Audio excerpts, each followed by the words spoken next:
Alright, let's do this. It's time to do a review on this special that happened on Netflix. This one, I'm not too sad for it to be on Netflix because, like it says in one song, Nickelodeon gives no love. They give no love.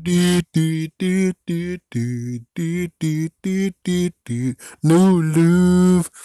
Yeah, this is one of the shows that Nickelodeon gave no love whatsoever. I already heard some guy on YouTube. Hey, YouTube. Well, anyways, some guy actually gave an explanation on what happened to um Invader Zim and the fact of, oh, this was an attempt to actually get a teenage audience, and sadly, it didn't work out that way, so they canceled it after 2 seasons.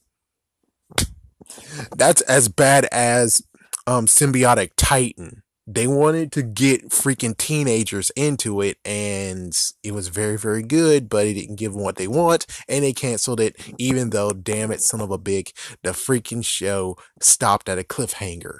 I hate you. It's like, I hate you, Cartoon Network. I hate you for that crap. It's like, what the frick? You could have put it on CN Real channel, but instead you didn't. Frick you. Anyways, besides that, we're talking about Invader Zim enter the Infinity Train. No, it's Chloroplast or something. I tried. Anyways, it's just the newest one. So it's very cool seeing how this goes. How it went is in, I guess this might be spoilers because why not? The best of the part is the fact of I didn't really get to watch the series. Then I tried to watch the series and then they lost the episode and I'm like, oh frick, I can't watch out of sequence. I hate you and I'm not gonna watch anymore. You suck. And I don't know what happened to Invader Zim. I don't know what happened in the last episode. Since I don't know what happened in the last episode, just like Rocko's Modern Life, because at that point, we wave goodbye to cable, and the only thing I could have is just on air stuff. Just stuff that you're able to get from antennas. Yes, these days these kids don't know that. And if there's kids who actually do know what I mean, damn, this is why you need to have freaking Saturday programming on channels, you bastards. But instead you're being dumbasses and you just only have a Littleton, and that's not kid programming. That is freaking edutainment, and edutainment kind of sucks. I mean, come on, man. Really? They've spent 9 to 5, 8 to 3 o'clock at school. They need to be able to turn their brains off on Saturdays. Instead, you give them this shit. I'm sorry, but it needs to be preached a little bit. Anyways, so I don't know what happened to him, and at first I was like, oh, so what happened in the last episode means that he just left Earth. Okay, that's a shocker. Or there's some months or years later, it was just a year's gap, and it's like, oh, so he left Earth apparently. No, he didn't. He was just sitting in a freaking toilet, hiding in the toilet for so long. And as for Dim, yeah, his arch enemy, his nemesis, he actually has just been sitting in his room watching for 2 years without taking a shower, without proper exercising, and that's why he actually totally was outmatched. Then he showed himself, and it's like it's time for phase 2 after making you chubby as hell and fused with a chair. Yeah, it's like phase 2, and it's like phase 2, and it's like, huh. And then eventually you would get to the point of thinking, oh, so finally the tallest actually told him the truth, saying, hey, we don't care about you. We just put you there because we just don't care about you anymore. So we were hoping you were dead. And it's like, they didn't tell anything. The only thing they did was just be like, oh my gosh, it's him again. Oh my gosh. And he tried to actually tell him about phase 2, and he doesn't remember phase 2. And then, well, he actually tried to do some research to see what's going on. The fact of, well, he goes to the computer, and the computer actually told him, hey, they're not going anywhere near Earth. So that's where it's like he gives up. He's like, fine, Dim, you win. After Dim actually did an exercise regimen, I was like, stay buff. That would be cool as frick. Stay buff. Nope, he goes back to his normal size. Damn. You should have stayed buff. It would have been freaking damn funny as hell. And that would have been a good scene with the robots, but no, he went back to normal. And I guess sorry about that. I guess it's a funny gag is the fact that his dad doesn't really actually believe him. I guess his sister should already believe him now. Now she believes him even more.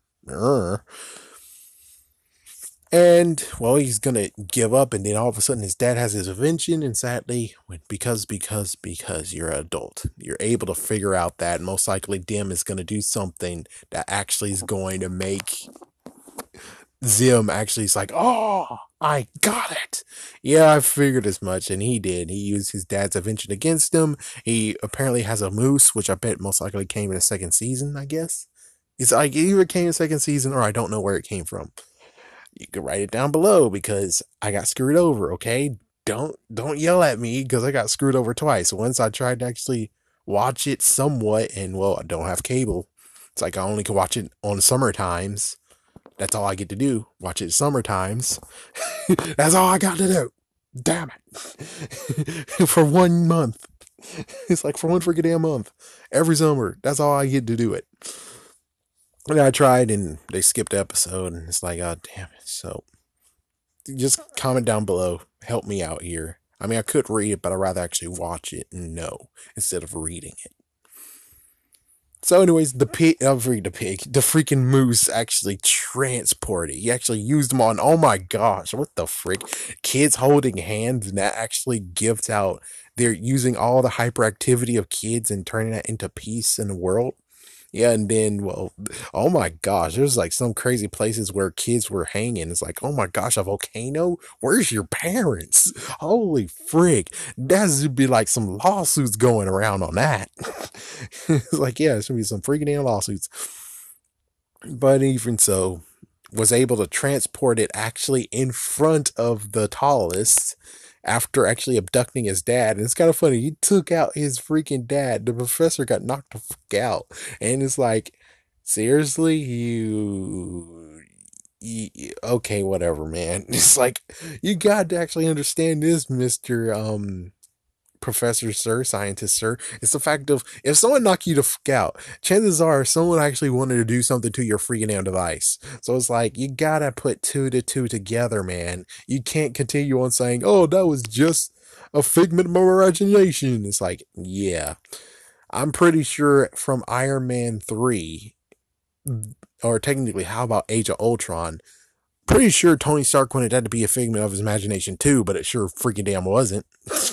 So yeah, I'm just saying you should have already put two to two together. You're smarter than that, but apparently not. Even you're so smart, but you're completely stupid as well.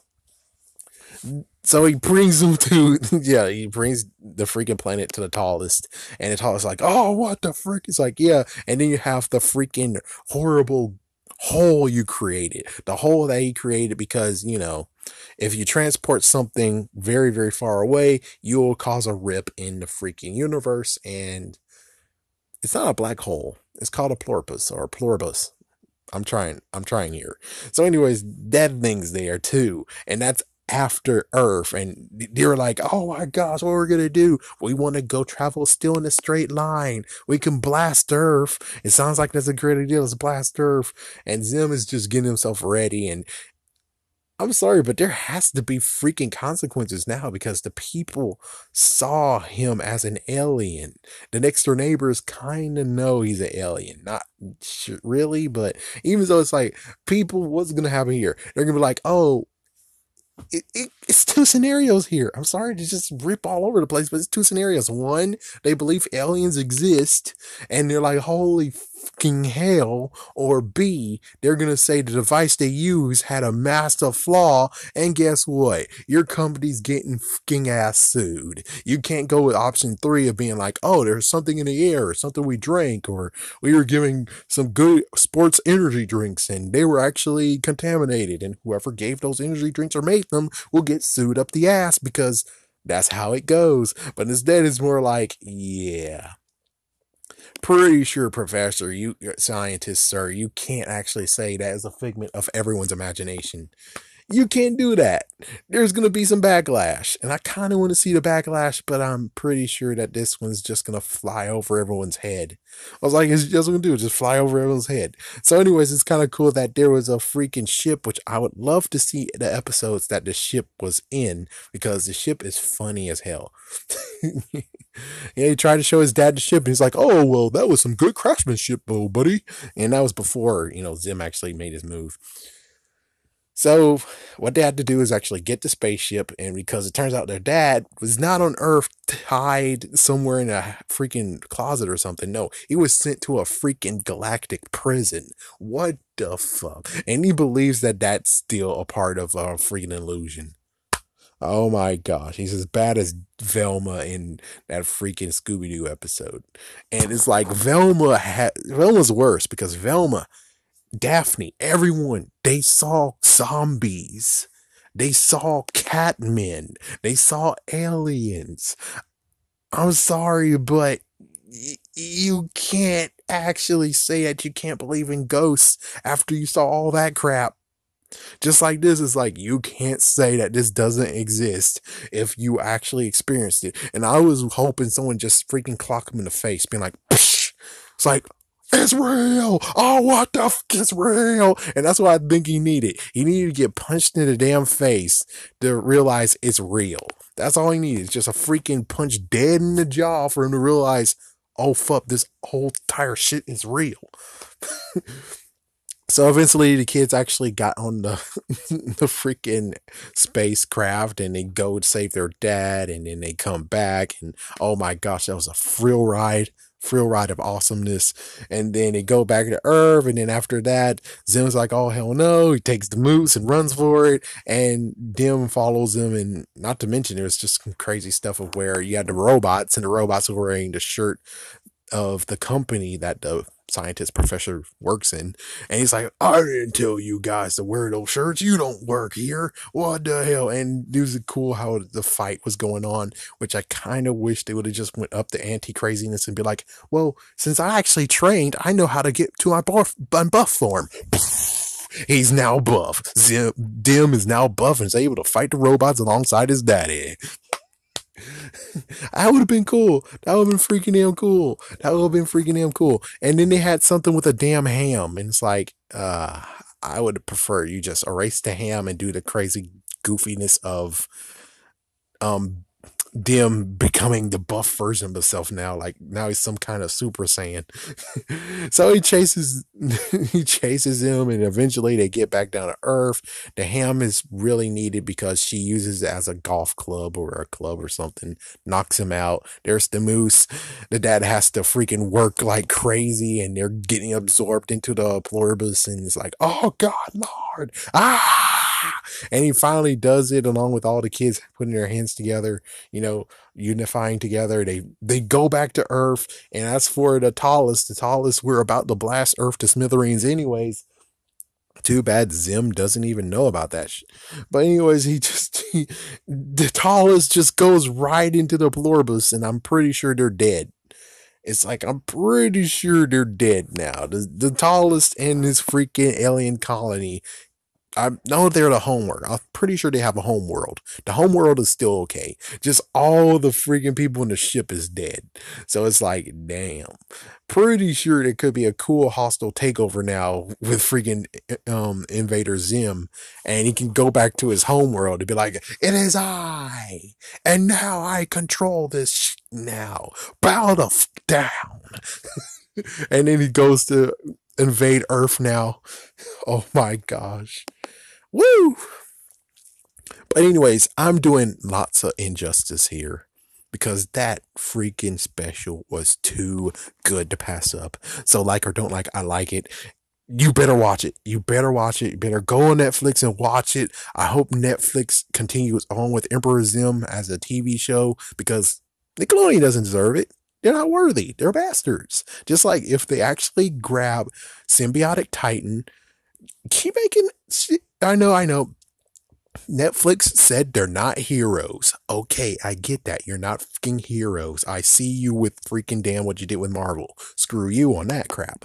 But you got Emperor Zim now. You might as well allow more seasons for Emperor Zim now. please do. I mean, geez, is that too damn hard?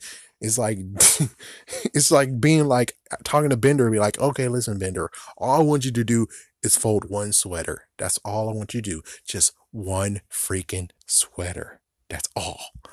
And it's like, is it too much to ask for you just to continue on the series? You just did a special. Don't tease us. Keep going with it. And it's not like Nickelodeon's good. We're like, oh yeah, well now we're gonna yoink. Now we're gonna continue on with season. No, no, Nickelodeon. Even if you do it, I'm gonna be like, no, I'm not gonna support it from you guys because you treated it bad. Just like My Life as a Teenage Robot, that disappeared, and someone told me that, yeah, it's nowhere to be found whatsoever. Like, it disappeared off the face of the earth. Just like whatever happened to Robot Jones, that's gone too. It's like, my goodness. Okay, listen, if you bring back the show, I most likely won't actually say, yay, that's awesome, because you treated it bad in the first place. Robot Jones got treated bad 2 times. 2 times. So it's like, yeah, if you bring that show back, I'm going to say, screw you, because we know what's going to happen. And it's like, I know I'm just going to be helping the fact of they want to cancel it. But still, though, at least it will be better than Apple and Onion, though. I'll tell you that. Unless they do a freaking super reboot on it. It's like, yeah, do a super reboot on it. Then we'll talk. But still, that special was freaking damn awesome. It was a thrill ride. It deserves to maybe even be in theaters because it was so unbelievable. Hopefully in Japan they'll put it in theaters. It's like, yeah, I would shake my head and give you a thumbs up, being like, yeah, Japan, do it. Frick Netflix, up yours, Netflix. Yeah, Japan, put it in the cinema. That'll be freaking awesome. Do it. Do it. Do it. But anyways, like I said, good movie, good special. Definitely deserves to be watched. Do it as fast as possible. If you are not even a Emperor Zim fan, it's still a thrill ride. It's still a thrill ride. Even though you don't understand what's going on, just watch the first episode, then jump into the special. That's very easy.